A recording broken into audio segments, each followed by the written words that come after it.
Hello friends, easy art DIY ক্রাফটে তোমাদের সকলকে স্বাগত জানালাম। ক্রিসমাস ট্রি, সান্তাক্লসের টুপি এগুলো তো আমরা আগেই শিখেছি। এইবার বানাবো সান্তাক্লসের ব্রেড, মানে সান্তাক্লসের দাড়িটা বানাতে হবে না? হ্যাঁ, একটা সুন্দর সান্তাক্লসের কিউট দাড়ি বানানো আজকে আমরা শিখব। কত অল্প সময়ের মধ্যে আর কত অল্প জিনিস দিয়ে আমরা একটা কিউট সান্তাক্লসের দাড়ি কিভাবে বানাবো সেটা আজকে স্টেপ বাই স্টেপ তোমাদের দেখাবো। ভালো করে আমার ভিডিওটা তোমরা ফলো করো, তাহলেই বুঝতে পারবে কত সুন্দর একটা ক্রাফট তোমরা নিজেরাই বানিয়ে ফেলতে পেরেছো। ছোট বাচ্চারা বানালে অবশ্যই তোমরা কিন্তু বড়দের সাহায্য নিও, কারণ ভিডিওতে আমি কাঁচি ব্যবহার করেছি।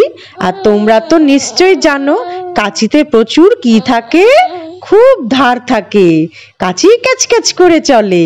সেই জন্য বড়রা না থাকলে তোমরা কিন্তু একা একা কাঁচি দিয়ে কাটতে যেও না, ঠিক আছে?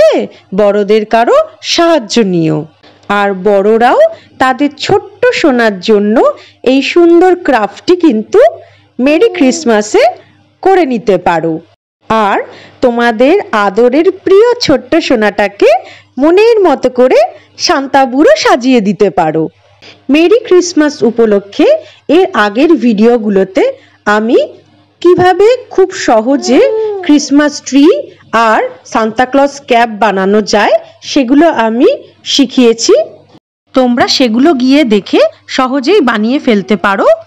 তোমাদের যদি আমার ভিডিওগুলো ভালো লেগে থাকে তাহলে অবশ্যই সাবস্ক্রাইব করে রেখো, আর পাশে থাকা বেল আইকনটা অবশ্যই প্রেস করে দিও।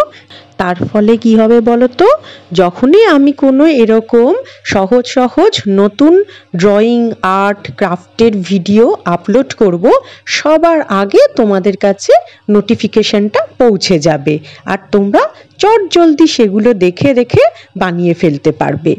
এই যেমন ধরো, এই কিউট সান্তাক্লজের দাড়িটা বানাতে শুধু কি কি লেগেছে?